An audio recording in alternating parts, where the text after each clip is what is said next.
Shit, I got into it with Big Baby. I got into it with Big Baby. I ain't gonna lie. I tried to hit the nigga upside the head with a bottle. I ain't gonna lie.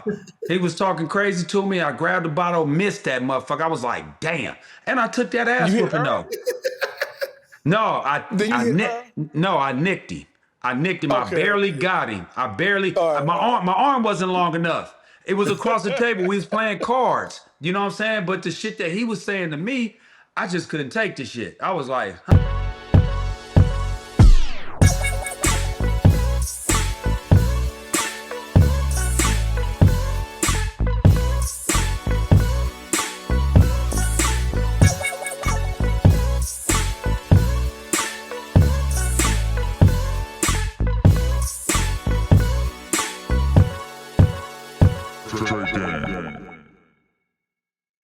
Welcome to Straight Game Podcast. Real basketball talk from people who are certified in the game.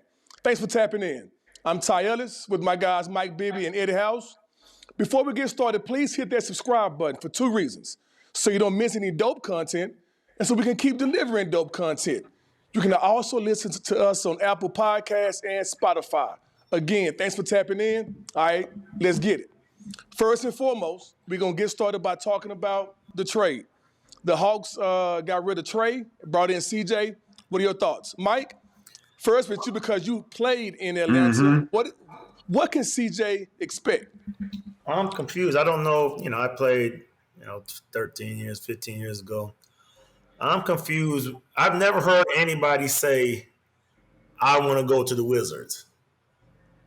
Have you guys heard anybody say that? I've never heard anybody say that. Nah, that's new, Eddie. Nah. I don't know what it is. Atlanta was a great place. We changed when I went there. We changed the culture there, it was 10 years before the Hawks made the playoffs again. Ever since then they kind of been rolling and being a good team. And like I said, it's just time to move on. I think Trae, he's a great player, but it's just time. Like someone's trash should be another person's treasure. So maybe they get a different look. Maybe Trae could reignite the Wizards somehow, or McCollum. I love McCollum's game too.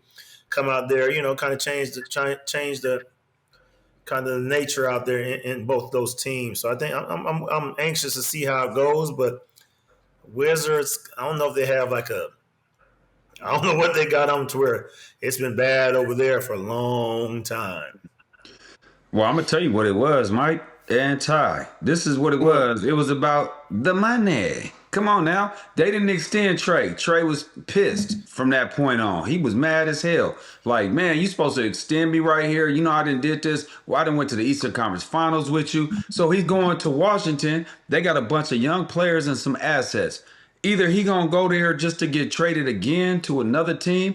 After he signs, though, he gonna sign a deal in Washington. He gonna get his money over there. And deservingly so. Trae is one of the better players. He's an attraction in the NBA. So for the Hawks to be like, I don't know, we're going to kind of pivot off you. They had their own, they already had their plans without him being involved in it. So when you see that, he go to Washington because they do have the cap space. They do have the capital. So they can make different type of moves to where even if they didn't sign him, they could move him somewhere and then he could re-sign somewhere else and they could do him a solid. So I just look at it like that was more so of a business move for Trey Young as opposed to being like, shit, I want to go to the Wizards. No, it was more so like I think I could get paid. 2 more years left. No, he looking for extension. Okay, but he still got a 49 million, 45 million. And I think it's player option though. So when you have the player option though, you can opt out of that and he looking for an extension at the end of the day. That was his main thing. He was looking for that extension that he didn't get this summer. And I think that kind of that ruffled the feathers with that team and with him. And then they started having early success. You look at them now, they're still a playing team, but early on in the season, they were playing well. They were playing good basketball when he went out, and everybody was like, are they better off without Trey Young? That was like the murmurs around the league and stuff like that. And I still don't think so. But one thing people don't quite remember is the fact that the president and their GM came from OKC. Michael Winger, and Will Dawkins. And so although they've been bad these last 2 years, what they're doing is they're doing the same thing they did with OKC when James, Kevin, and Russ left. They're building assets. They're getting capital space to make a big move. And so we talk about Sam Presti, what the Thunder has done. Two of the front office people from the Thunder are now running the Wizards. So who knows what can happen? I did not know that. That's some good information. Hey, you learn something new every day, man. That's why you're living, man. Laugh, cry, and learn something. You know. He has. We are halfway through the season, or almost halfway, just about. What are your big takeaways on the East and the West? I already know. Go ahead and say it. Okay, I'm gonna say the West though. I'm gonna say the West. All right. I think on the west side, when you start looking at like teams that kind of surprise you, and you look at OKC was already gonna be there, right? That was a team that you was like, man, no matter what, OKC is gonna be a team that's gonna compete for a championship. They looked like they was actually at the time. They looked like they was gonna be the ones that was just gonna set the record and all those things like that. But then you got San Antonio. That's the biggest surprise to me, because I didn't think, and we played them the other night. We lost the game, right? We lost by 5. They shot 20 free throws. We shot 4. Jaylen Brown went and got fined $35,000, cussed out everybody, and was mad because he didn't get one free throw attempt. We shot 4 free throws. They shot 20. We lose by 5. He's in third in MVP, but I'll speak on that a little bit later. But the way that they're playing, especially when Wemby was out for a while. Wemby coming off the bench. You look at the ascending of Castle. De'Aaron Fox is out there balling. Like Luke Cornett. They call Luke Cornett and Wemby French vanilla, right? So they call it, they got 2. They could go with 2 bigs. Then they could bring in Kelly Olynyk, who is a proven vet. And they could go 2 bigs. And then, Wemby could stretch the floor. So when I look at it, it's I think they're ahead of schedule. Nobody thought that they would be right here, right now. I always would think like maybe another year, but that's not where they're at right now. So in the West, the biggest surprise to me, they're number 2 in the West right now. Yeah. The biggest surprise is the San Antonio Spurs. But they also beat OKC 3 times. 3 times, exactly. And I think them young guns, them 2 guards that they got, I think it's helping them out. I think De'Aaron Fox kind of takes the pressure off people too, just about the style of play that he plays and how good he is and how much of a dog he is. So I think that he's helping them a lot too. Mike, talk about the East. Who's your biggest surprise? You better say it. The East? Huh? You better say it. You better say it. You bet. What you mean? Who? Ain't no owls in here. I can't, Eddie. That can't be the answer to every. That can't be the answer to every. But it is the answer, question. Though. You know what? I think me and Eddie have this love-hate relationship when it comes to the Celtics. But I ain't gonna lie, nobody thought they would be in the position they're in, bro. I didn't either. Not at all. Yeah. Nobody. They're playing good. I mean, there's nothing. There's a reason why you play the games. I think. They're just showing how tough they are with their best player being down, and for a team to do that, it just shows what you have as a coach as well. If a coach could drag you and make you believe that you can still play without your best player, he's doing a hell of a job. I'd probably say they're probably the biggest surprise too. Yeah, that's all I was asking you to say, nigga. Why you held off on it? You holding that motherfucking shit, nigga? No. But they're the biggest surprise because we thought they would be boo boo. But they're solid, right? Nobody thought they were gonna be boo boo. Nobody. First off, I thought they were gonna be boo boo. Yeah, I know you always do. But look, you thought they were gonna be boo boo. I thought they would be like anywhere between 6 and then maybe a playing team. Because I'm like, no Tatum. We lost Porzingis. We lost Al Horford. We lost Drew Holiday. Yeah, we lost Luke Cornett. We lost 3 big men that rebound and stuff like that. But the flip side of that is when I look at the team, I do this every day with them. You know what I'm saying? I do every game, so I cover them. And surprisingly to me, and I even said it on air on myself, I was like, I didn't think we were going to be here. But we are Right. here right now. So now Yeah. we here. And so Yeah. Jaylen Brown, third in Problem. MVP voting right now. You know what I'm Problem. saying? That's why he went off on the refs like, how in the fuck I don't get one free throw in a game against the San Antonio Spurs when I'm attacking the rim all the time? How in the Yeah. fuck I don't get that? You know, I Yeah. understand that. So he was like, fine me. Okay, so he took his fine. You got Nemish Queta. He's stepping up because he wasn't somebody that anybody looked at. Sacramento actually was like, we don't even want him. You know what I mean? He was playing in the G League. He was playing summer leagues, trying to get a Yeah. job and get minutes. You know what I mean? He balling out right now. Luka Garza is playing well. So collectively, let me say this, Ty. I'll Okay. let you get off. Okay. Collectively, those two big men are averaging 18 points and 15 rebounds together.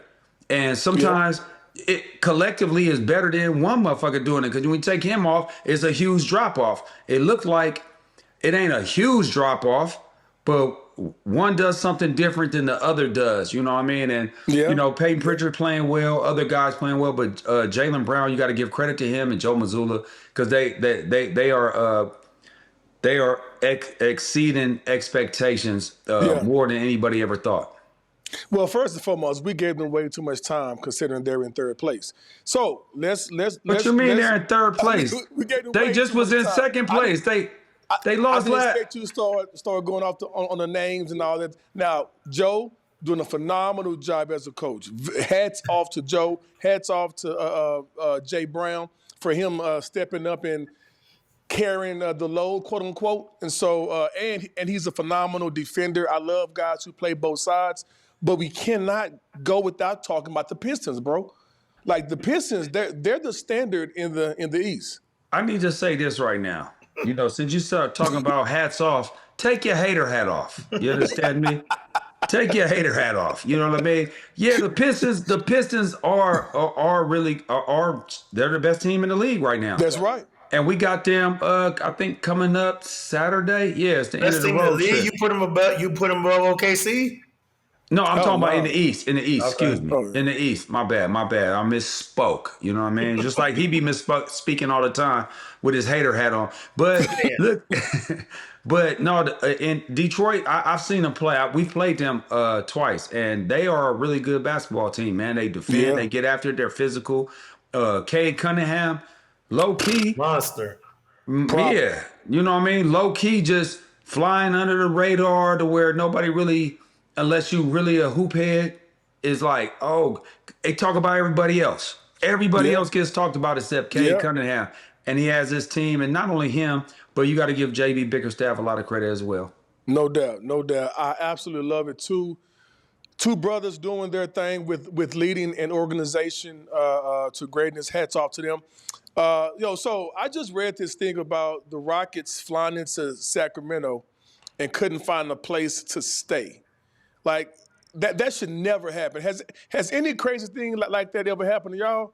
Mike, Hell no. you first, man. Maybe a bus breaks down here and there, but as far as there's pretty good amount of hotels out here that I figured there. Again, I rode on the plane back with Ime.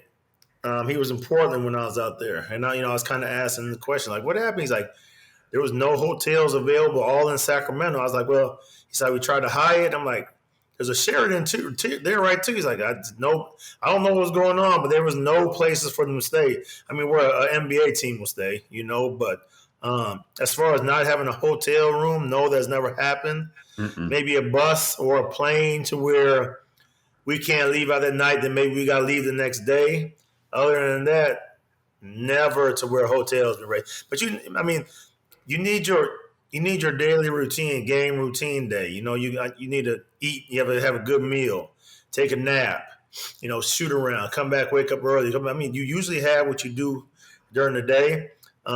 For it to be off, it kind of probably messed them up. They probably come in and thinking like, this is a chance we could take going in Sacramento.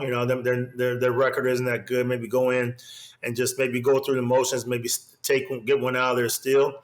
But the Kings came to play. They ended up beating them that night. And you could point fingers and make excuses on what you want to say, but it happens. I ain't never had a hotel room, never Yeah. that. No. But we did have in the finals against the Lakers, right? So we playing in LA, we beat them, and we about to smile back. No, actually, we lost that game, game 5, and we about to smile back to Boston, and we see the Lakers players get on the plane. They get on the plane, everything's cool, then they take off. Their family. We on that motherfucker. I don't know how long we was on that motherfucker. We was on that motherfucker forever. Like it was like, oh, something wrong with it. Something wrong with it. We didn't get back home till like 3 a.m. You know what I mean? Yeah. And we had to play the next day. Yeah. And so little small shit that teams do. Like I remember going to Indiana. I don't know if you remember this, Mike. You go to Indiana, sometimes that water be cold when you take that shower after you kick their ass. You know what I mean? You jump in that water. New York was like that too. You go jump in that water after you beat them, you be like, "Ooh, damn, we ain't got no hot water." You had that thing running for hella long. Like little small shit like that. But as far as laying your head, the only other thing that ever happened to me was somebody calling the phone and, prank calling, trying to wake you up. Besides that, we had a hotel room usually to stay in, which is that was a kind of a different one. Typically, that type of stuff is done during the off season. You know, you got your operations, you know the schedule, and you start planning ahead. So I was super surprised to hear that, considering they've had their schedule for damn near 8 months. So anyway, I don't know all the ins and outs, but that's some bullshiggity right there. Yo, the Grizzlies. The Grizzlies are moving on. Reports say anyway that they're moving on from Ja. You guys surprised? Not surprised? What are your thoughts on that?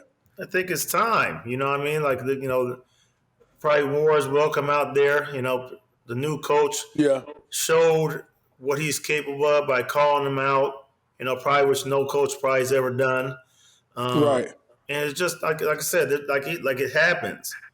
Like maybe a fresh start. Maybe even get Jaren Jackson out there, put him in a place where where he could strive somewhere. But it's probably just I think it's just probably time. You get to that point where superstar, the star of your team, it's time to go. Both teams agree. I think he wanted to go too as well. So it isn't like he wants to stay and they're getting him out of there. I think it's mutual on both sides. Have you ever experienced that personally, or being on a team and witnessed that? Of what? Of you being a superstar, or seeing a superstar just kind of the superstar and the organization just part ways? Well,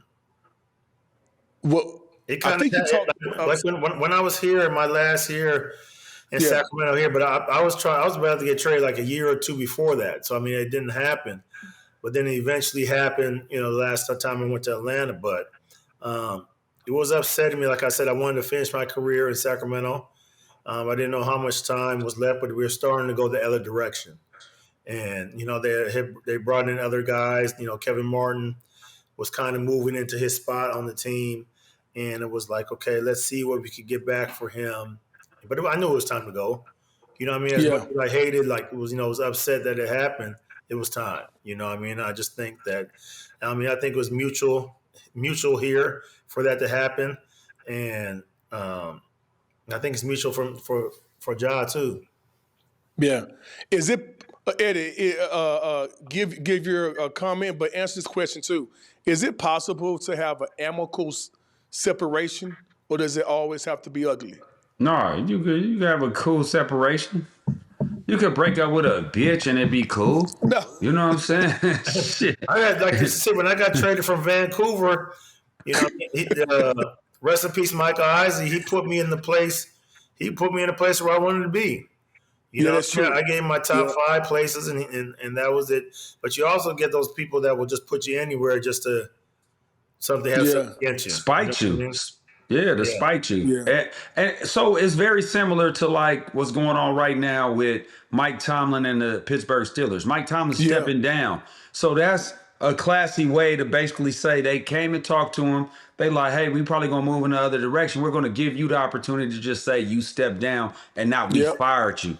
And respect, it's a mutual respect on that level, and it's a mutual agreement. And I feel like with the Grizzlies, it's probably more so, I think it's more organizational than it is Ja, because I think Ja loves it in Memphis, and but the problem is that the organization is tired of all the stuff that has came with Ja, and Yeah. where it's looking like however it is. And remember, I said this a few of our podcasts a while ago. I don't remember exactly what episode it is. So everybody that's listening, go tap back in, look at it, watch our episode, so you can see when I said it. I said I would have sent him to Washington.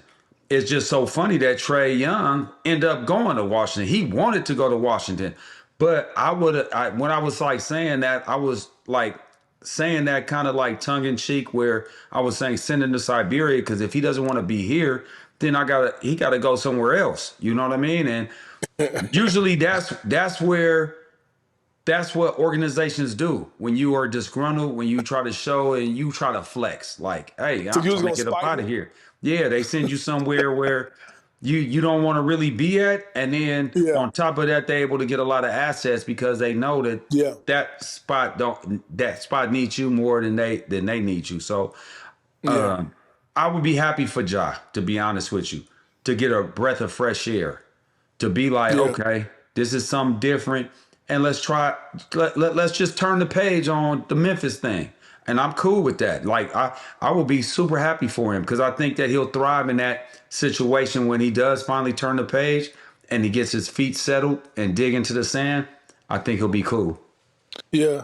Well, it seems as if they're in this rebuilding mode anyway. They got rid of Baines. They're about to get rid of Ja, and who knows what's going to happen with Jaren. And so we have to just wait and see. They're gonna keep Jaren. They're gonna keep Jaren. For sure. Okay. Yeah, they're gonna keep Jaren. Trade. Staying on the topic of trades, Anthony Davis's name has been in a bunch of different trade scenarios. Now with him being injured and possibly may or may not needing surgery, you guys think Dallas is going to trade him? Hard pass. If somebody calling me hard pass on that, I always called him Mr. Glass. It seemed like he always hurt, man. Well, ever- I said something But when he's similar. not hurt, he's one of the top forwards in the league. How Yeah. often is he not hurt? He played in True, 20. true, He played in true. 29 games in 2 years over there. Oh, that's tough. I can't even defend AD because I'm a big AD fan. I know. I remember. No, he you a said something hooper. similar to, about Porzingis, and man, you got all tiffed at me, bro. You got pissed off at me when I said that about KP.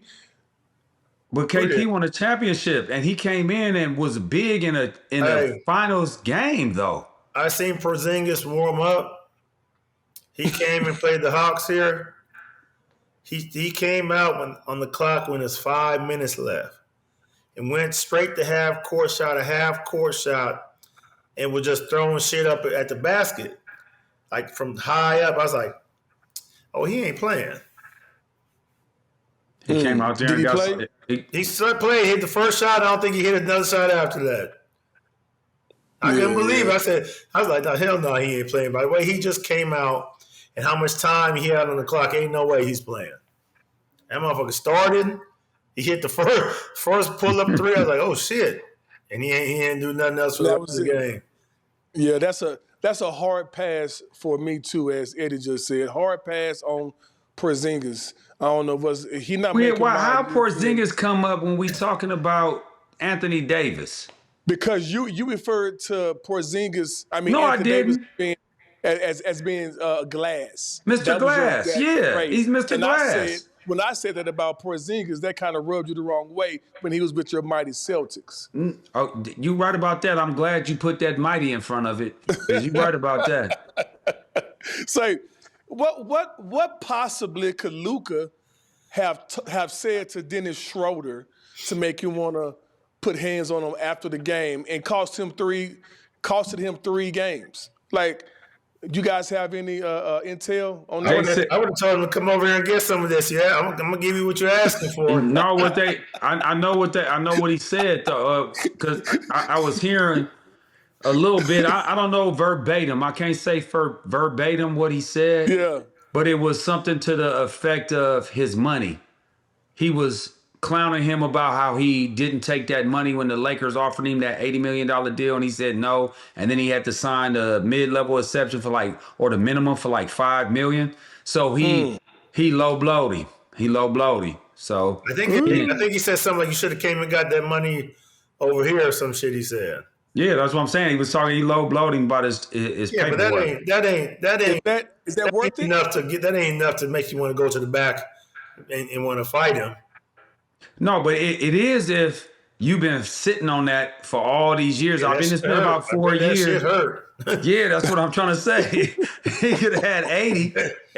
That's what I'm saying. So he's sitting on that. He like, oh, you gonna low blow me? Okay, you know what? I ain't finna go back and forth with you. We finna just go over here and do whatever we gotta do. But There's a way to go get somebody if you really want to go get somebody. You ain't know no what I mean? question. You're gonna play it cool when you stand outside the locker room, everybody cross paths, you're gonna wait for them to come out, and you're gonna try to get some action there. You ain't gonna make it a big scene and try to go in the locker room now. They stop you from going. You really don't want no action, I don't think. Nah. And then it still costs you money. And Lord knows. But he swung on him though. So he would anybody that swing on anybody is serious about what they do. Yeah. How you get to him? Yeah, they said he swung on him. Anybody that swing on somebody, they serious about their business right then. But how did they get to him though? I don't know. I don't know if it was in the back. I mean, don't quote me on, how it went down or anything like that. But from all the reports that I was reading and stuff, he swung on him. No, that's weak. Swinging on somebody and then missing and then hitting her. He said that hit.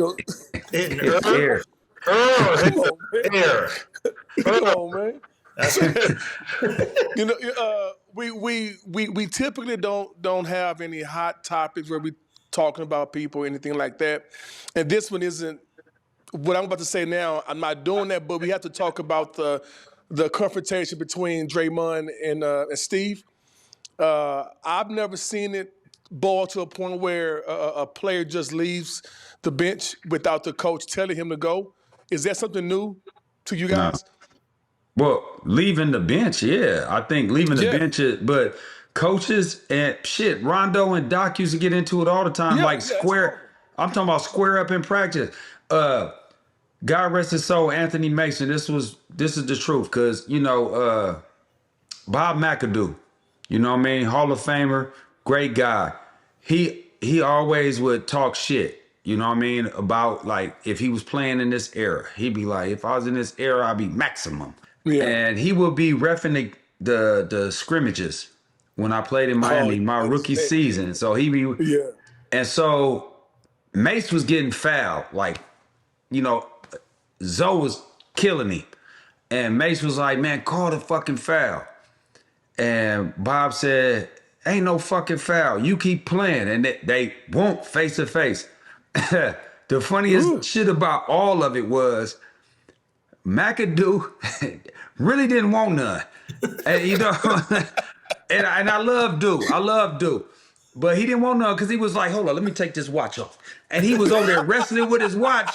I mean, for like, probably good 30 seconds or something like that to where everybody could break the shit up. But he was wrestling with that watch. He didn't really want none.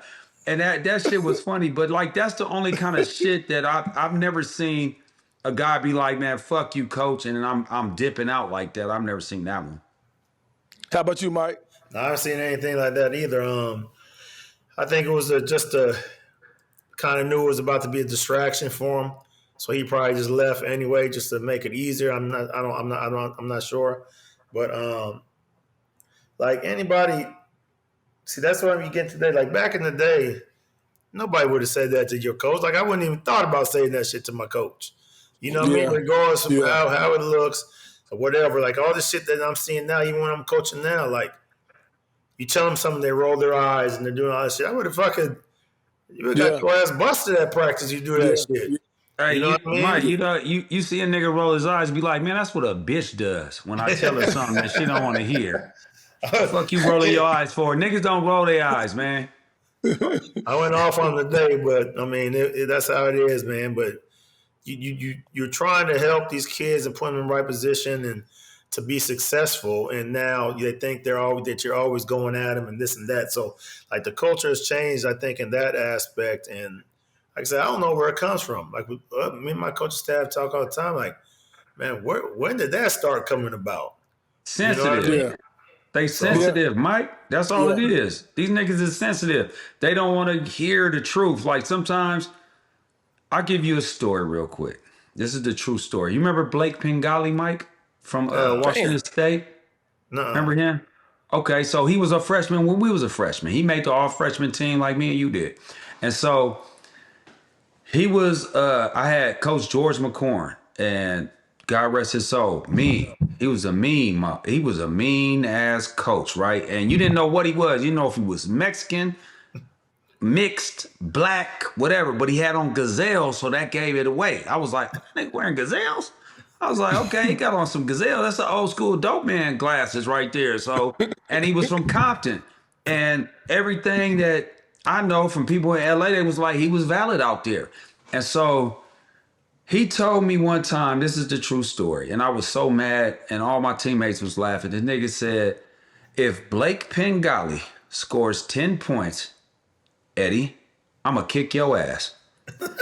Freeze and Doc is literally going to have to pull me up off you because I'm going to be whooping your ass, right? And, I mean, I'm so mad. Like, he knew the right, but, like, I wasn't sensitive. Like, I'm going to go tell on him like this. I was like, well, fuck him, man. That nigga just had heart surgery. I'm finna sock that nigga in his chest. I was like, but before I do that, what I'm gonna do is I'm gonna lock Blake Pingali up. And he didn't get 10 points. He just knew how to push the button, and we ain't sensitive like that. You know what I'm saying? Yeah. We turned it into a different thing. So I don't know. This era is a whole lot different. Oh my gosh. That's all you hear from him.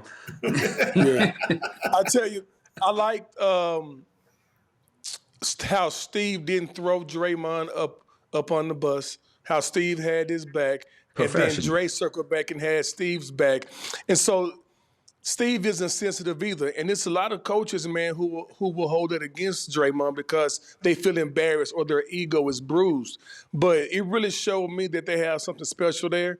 And people talking about should they trade Draymond, and I'm totally against trading Dre. I think he's the energy in that organization, good, bad, or indifferent, right? But that's what has helped them become so successful for so many years.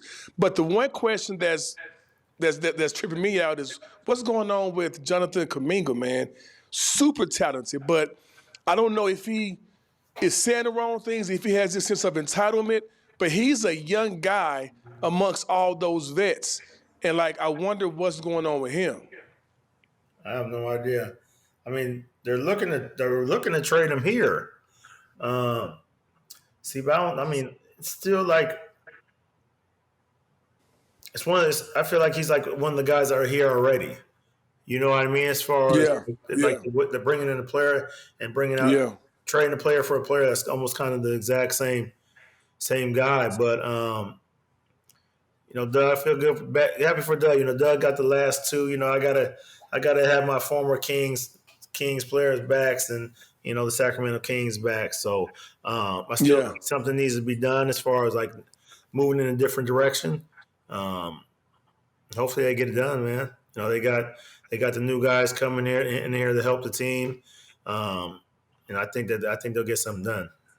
Yeah. Kuminga's in a spot where he's between a rock and a hard place, and it's been like that for a while over there. And I'm not sure if it's Kerr that really don't fuck with him because we don't know his practice habits. You know what I mean? And Kerr comes from the old school. So if a guy's showing up just when practice is finna start and leaving right when practice ends, not putting in no extra work, and I'm not saying that Kuminga's doing that. I'm just saying these are the things from an old school coach that will get you where you not all the way in the doghouse because they gotta play the money.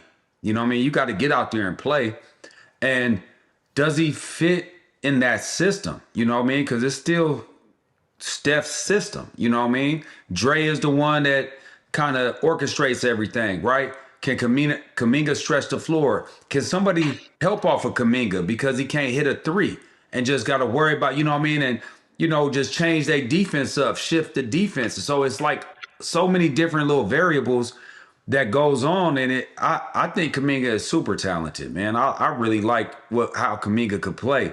Now it all comes down to, is he a guy that is putting in that extra work, showing Yeah. that, and that's and I don't know, because I'm not in the building. I don't talk to people that work for the Warriors, so I don't have any insider information about that. But that's the only thing I could think, because he's so talented. You know what I mean? That's the only thing I could think of that will hold him back from getting minutes, and then him being disgruntled, because it'd be games where he go out there, ball out, and get them a dub, and be the part of the reason why they won, and then get shortchanged minutes the next time. So it's like, I don't know. It's really hard to tell. I think he takes. I think he's super talented. I think he takes inefficient shots a lot. And to your point, he's very streaky, but he's a freak athlete, and his potential is through the roof. It's just a matter of him getting in the right situation and like change his mindset to kind of really start developing and knowing his game and knowing his spots. I don't know his spots because he takes so many erratic shots. Like, it's hard to win like that because you ain't Steph, bro. That's what it boils down to.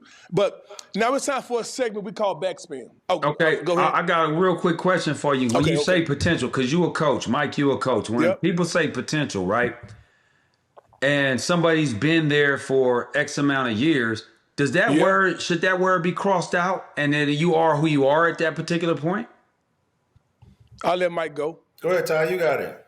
Yeah, I think you've been a different level than me as far as like. Yeah. You know what I mean? So, I haven't been at a place long enough to where I can answer that. Yeah. Well, I think the word before potential holds the most weight.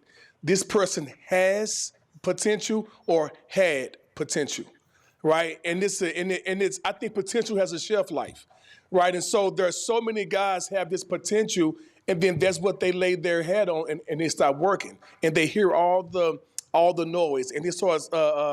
Jeff Van Gundy would say, don't smell your own exhaust. It ain't healthy for you, right? And so a lot of players do that, man. And so to answer your question, maybe he is who he is.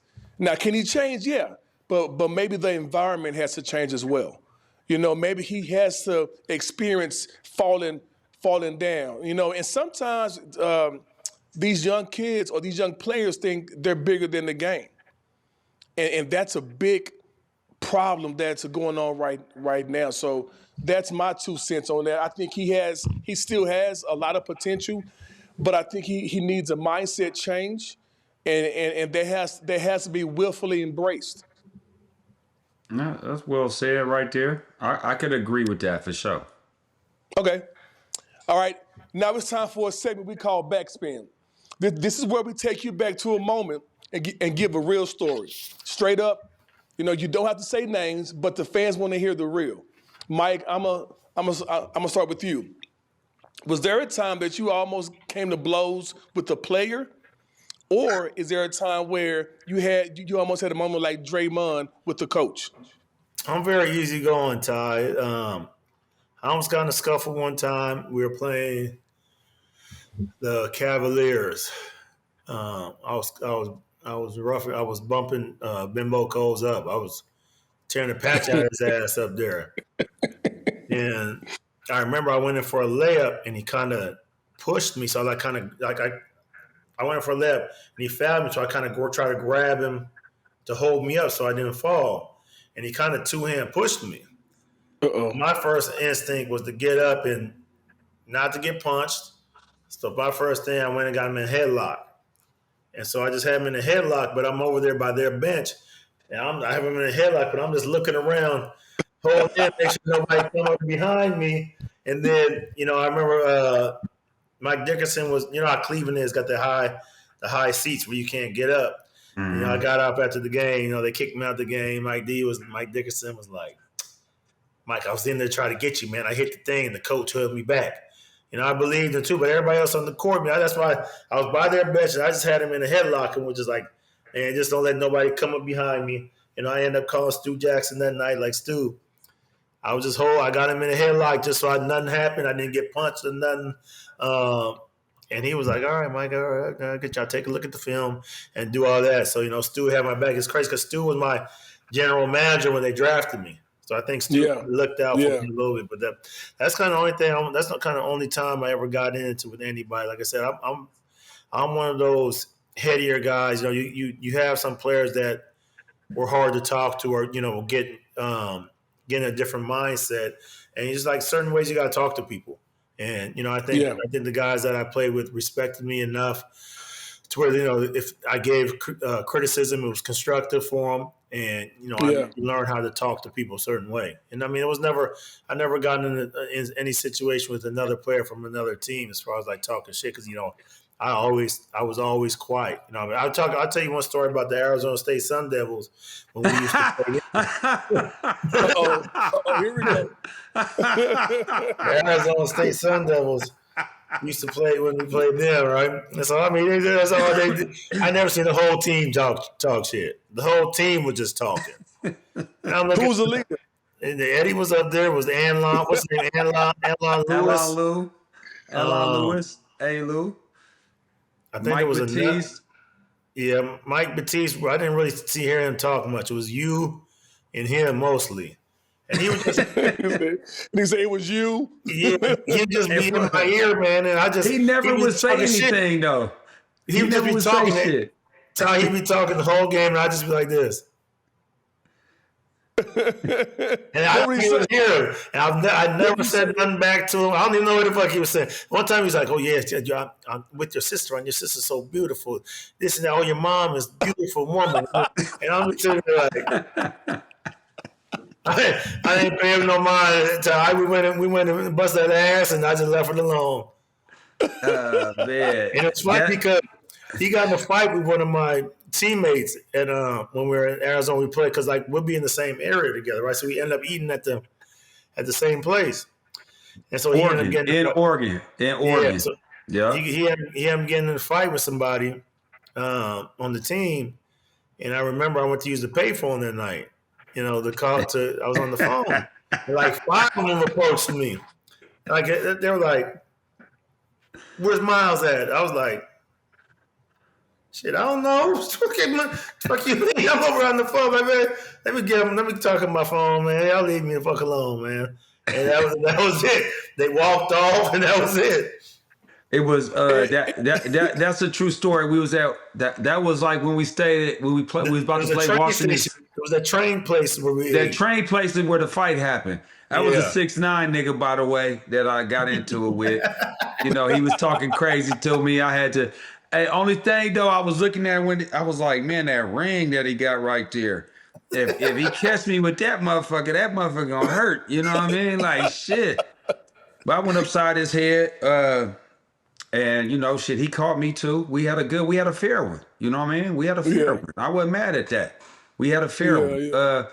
Also, as far as me getting into it with motherfuckers, I don't really get into it with motherfuckers on the court. I play hoop. You know what I'm saying? That's what I'm there for. Yeah. But if motherfuckers want to step out of bounds, then we could get down. And either way, man, win, lose, or draw, I don't give a fuck. I'm gonna get down. And Mike know this. They was staying at the Trump Hotel one time. You know what I mean? Now, who is they? The Sacramento Kings at the time. I was playing with the New Jersey Nets, and some shit went down. A motherfucker from their team came in. He was drunk. He had a bitch with him. And he always was pushing up on my wife at the time. Not pushing up on her, but saying a little slick. I'm like, whatever, okay, he complimented me on my taste. You know what I mean? I'm popping my collar, feeling good. But this nigga spun around and came over while we was chilling and then kissed her on her cheek. Boom. I was like, hey, nigga. And I was like, nigga, what the fuck wrong with you? And he was like, nah, she want another one. And gave her another one, and I gave him 2 of them. And he went through the... I gave him 2, just like he gave her 2. And he went through the glass table, blow. Fucked his hand up and all kind of shit, you know what I mean? And they were never able to go back to the Trump Plaza after that. You know what I mean? Those are the things that'll get me going. But on the court, man, you come on, man, the motherfucker's gonna break that shit up. But if we out and about, we could get down. You know what I'm saying? And Yeah. shit, if a motherfucker roll over me, motherfucker roll over me. Shit, I got into it with Big Baby. I got into it with Big Baby. I ain't gonna lie. I tried to hit the nigga upside the head with a bottle. I ain't gonna lie. He was talking crazy to me. I grabbed the bottle, missed that motherfucker. I was like, damn. And I took that ass whooping though. No, I nicked him. I nicked him. I barely got him. My arm wasn't long enough. It was across the table. We was playing cards. You know what I'm saying? But the shit that he was saying to me, I just couldn't take the shit. I was like, huh? Yeah. Nigga.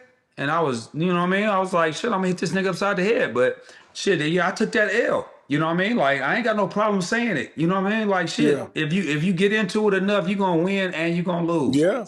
You know what I mean? Ain't no horse that can't be rode. Ain't no horse that can't be rode and a cowboy that can't be throwed. Shit. What's the guy's name on the Pistons that went after LeBron?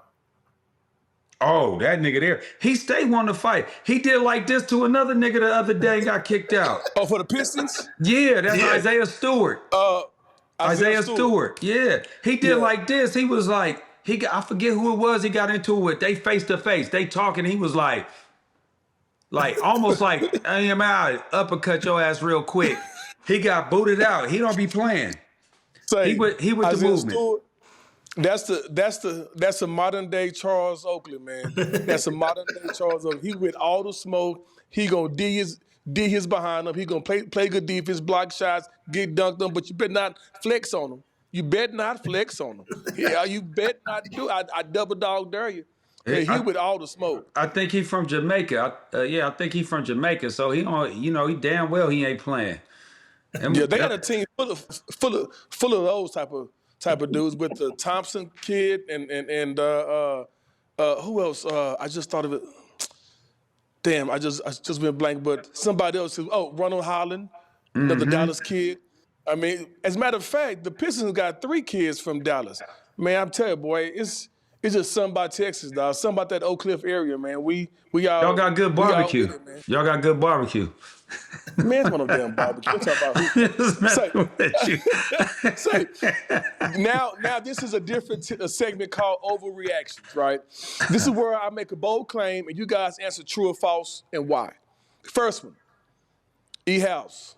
LeBron James will retire after this season. True, false, and why? I think false because he could still get another good payday. It's not like he chasing money like that, but it looked like he had 22 points last night in that loss. I want to say it was to the Kings, right? But he had 22, so he still got gas in the tank. And us players are delusional. You know what I mean? And not saying that he's delusional. That's not what I'm saying. But I'm saying like us, we always think we're the same that we were until we finally see that we're not. And he's not showing any signs that he's not. So I think that's false. All right, Mike. If he stays, does LeBron play for the Lakers next year?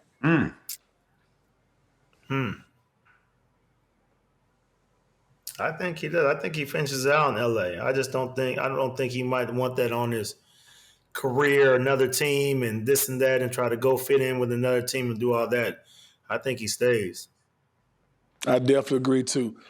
E-House, mighty Celtics, Jason Tatum will come back this season and dominate for the Celtics. Man, why are you doing this to me right now? I'll say this. He's scheduled back. I could say I'm gonna be indifferent to this. I'm not gonna answer this because I can't really answer this like that. He got to go back, Ty. You can't answer that. He got to go back to Boston. I could go back to Boston regardless, man. They love me out there. If they are in contention, and they look like a team that's right there on the cusp, I think that he can come back. And as far as dominate, I can't speak on dominate. That's a different level. Yeah. When you're coming back from an Achilles heel issue, Achilles tear, I should say, a rupture. But if he does come back, I would say the only reason why he would come back is because we are in contention and we're like him away from making some real noise. But all right, I don't know. That's kind of, Yeah. That's fair. Mike, when he comes back next season, who will be player A and who will be player B? Tatum or Brown? I think Tatum. I think that's still Tatum's team. You know how the story goes. They can't knock you out of something for an injury. But I think Jalen's holding it down till he gets back, and I think that's what people were looking to see if he could do. Because remember, at first it was Tatum. It was Tatum's team, and he was kind of like the Robin to Batman. So I think he's showing people that I could get this done too. Whether he stays there or not. I mean, I think he's showing people that he could be a star player. Okay. Can I chime in on that one? Let me chime in on that one. I don't think that it will be an A or a B. I think that they're both like it's 1A and 1B. You know what I'm saying? Like they're both ones. And I think Jaylen Brown has proven that. So we can't discredit what he's doing right now. Damn near averaging 30 points. By no means. But what I'm saying, how this shit goes, Eddie.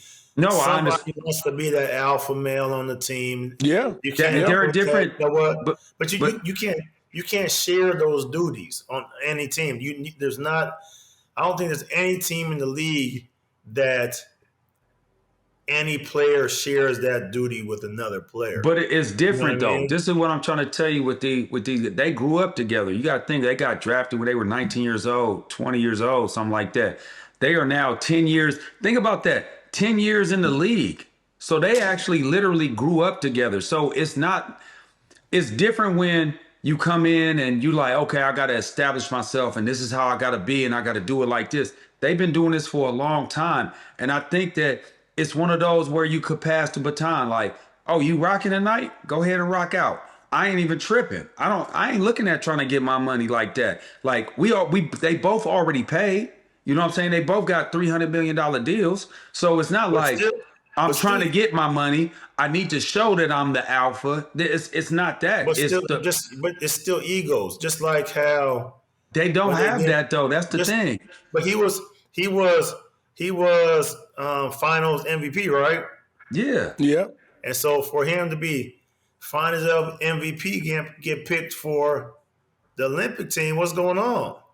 He was mad at Nike though. He wasn't even tripping off. He was actually congratulating JT for winning, Derek White for winning a gold medal. Like that's the thing. Like being around those guys, they don't have that ego against each other, which is the reason why I think that they win, because there's no dissension, there's no tension, there's no underlying haterism out there. They all really fuck with each other and they like to see each other's success.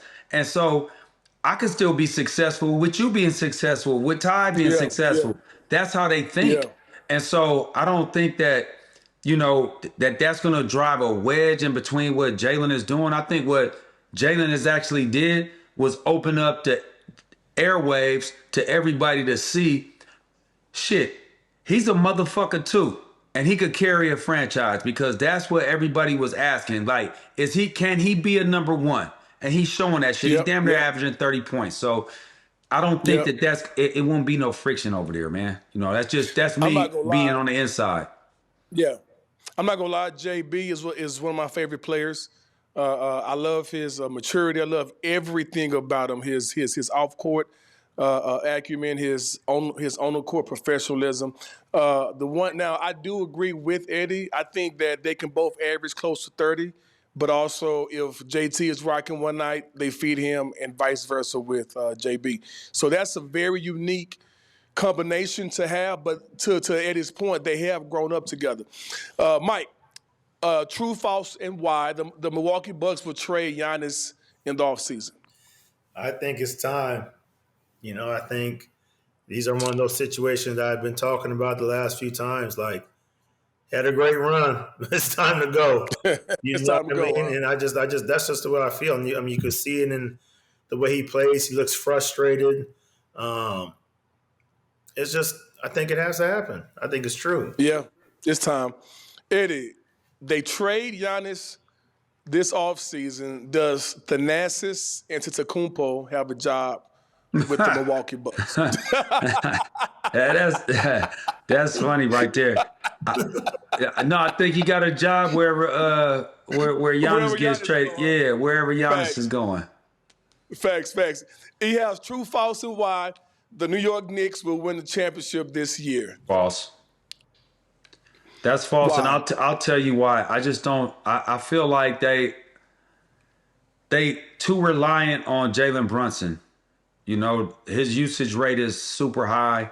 I would say this: Mikal Bridges has stepped up tremendously. He knocks down shots, gets there. I think also their bench is really good. You know, they got guys Yeah. that come off the bench. When you Yeah. start looking at Jordan Clarkson is able to give you 25 Yeah. here or give you a quick 17 or 16. I just think that at the end of the day, their front court, well, with Brunson being a smaller guard, that could be exposed in the finals or in the playoffs if they get to the finals. And then also they run that drop coverage. So if you play a team that has really, Yeah. really good Yeah. shooters and they in that drop coverage because Be in trouble. they Yeah. gonna stay in that with Hart Yeah. is it not Hardenstein? It is Hardenstein, right? No. No, Hartenstein's Hartenstein's well OKC. OKC. Mitchell. It's Mitchell Mitchell Robinson. Robinson and Cat. Excuse me. Mitchell Robinson Yep. and Cat. I mean, that's a good inside outside game, but when they put them in the pick and roll, they're in that drop coverage. You got guys that can They're in shoot. trouble. Yeah.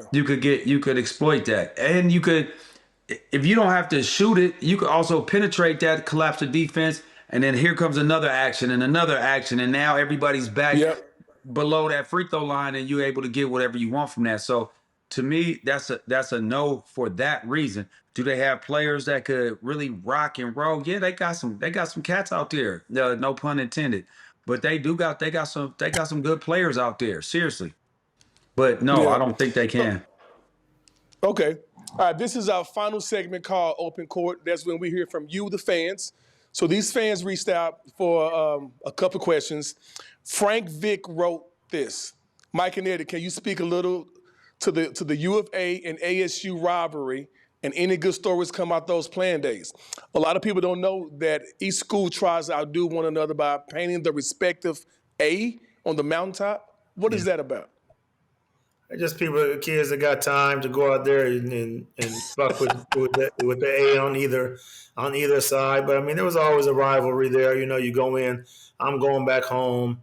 You know, it's an hour away. School's an hour away. We were always better at basketball. They were always better at football. So I mean, there was always something going on there. But I mean, just like the stories we had when me and Eddie played against each other. It was big. It was big time games. You know, those games were always sold out when we came here, when we played there. But I mean, the rivalry. I don't think the rivalry is ever going to go anywhere. It's a rivalry to the fans, but I'm gonna keep it all the way solid. When I was at school, it wasn't no motherfucking rivalry. We was getting our ass kicked. You know what I mean? They had 8 pros over there, man. I mean, what the fuck we supposed to do with that shit? 8 pros? I mean, come on, man. Every motherfucking time we see these motherfuckers, you got this motherfucker over here going to the league, this motherfucker going to the league, this nigga going to the league, everybody going to the league. It's like, damn. I'm looking around like shit. The fucking so it wasn't really. It's to me, it's a tradition that when they play each other, they have that Yeah.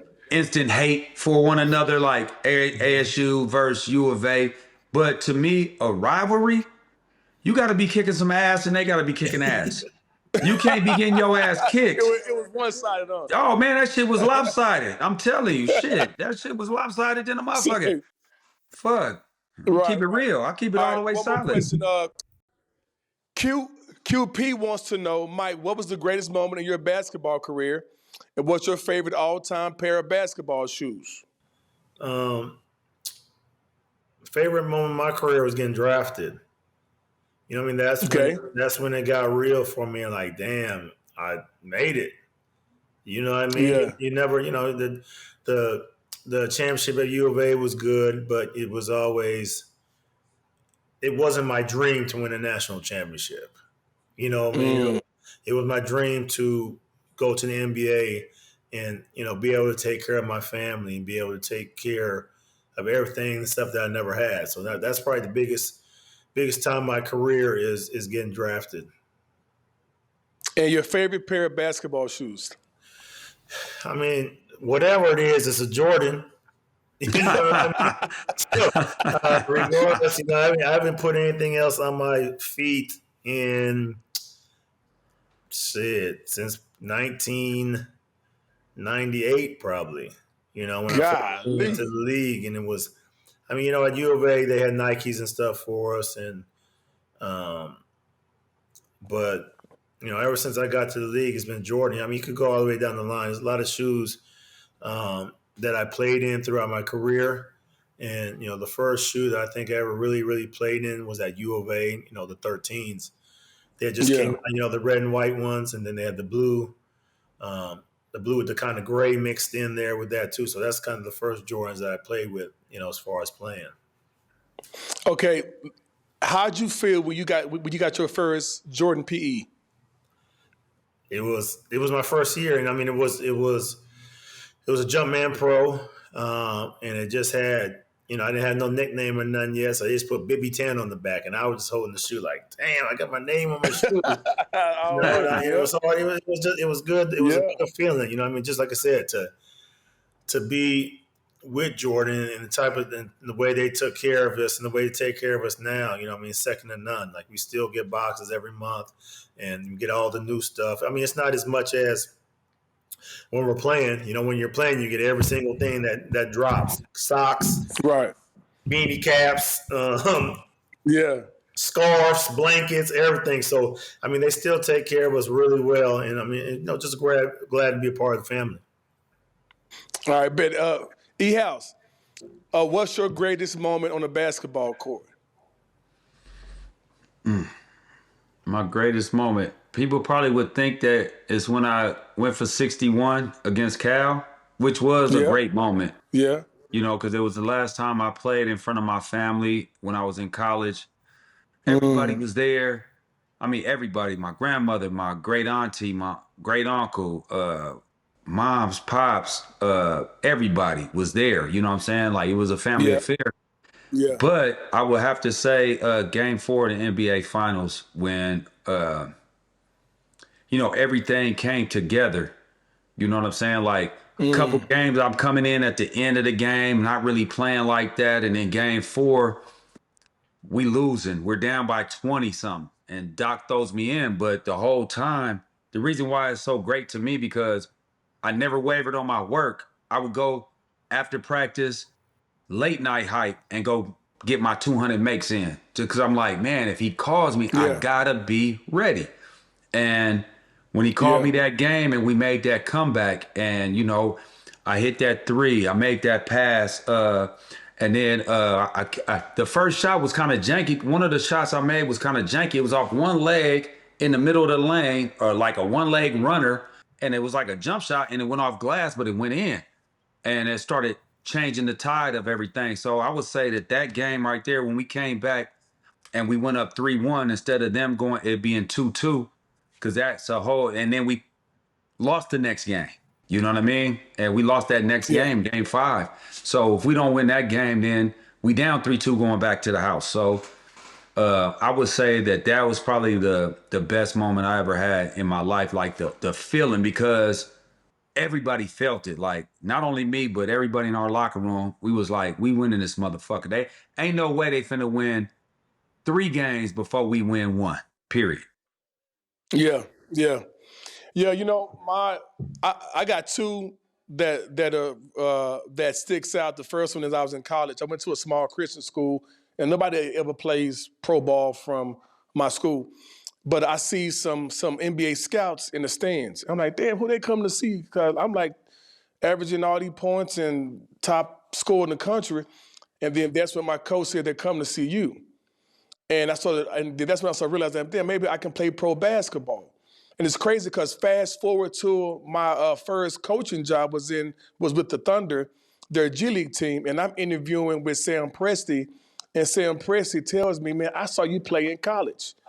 I went to go watch you play against Houston Tillerson when you guys came to Austin. I'm like, damn, you was the guy, you was the young scout that I saw. Crazy story. And so Sam Damn. Press now, he's the president of the Thunder, but he was a scout for the Spurs back then. And I remember him vividly. I'm like, damn, I can play pro ball. And then my second memory, I've won championships as a player, but going in the locker room and being handed my goggles and my ace of spades and like doing all this champagne shower. You know, you've seen it on TV 1,000 times, but to experience that, man, this past season with the aces was super dope. And so those are my two moments, man, that really stick out to me, and I will never forget. That is the segment of Open Court. If you want your questions answered, reach out on IG, Facebook, YouTube, or X. Look for Straight Game Podcast. We are really thankful, very humble and grateful for this opportunity. So fans, reach out to us. That's the episode of Straight Game Podcast. Please subscribe. Please subscribe. Once again, please subscribe. Thank y'all for the support. We are out.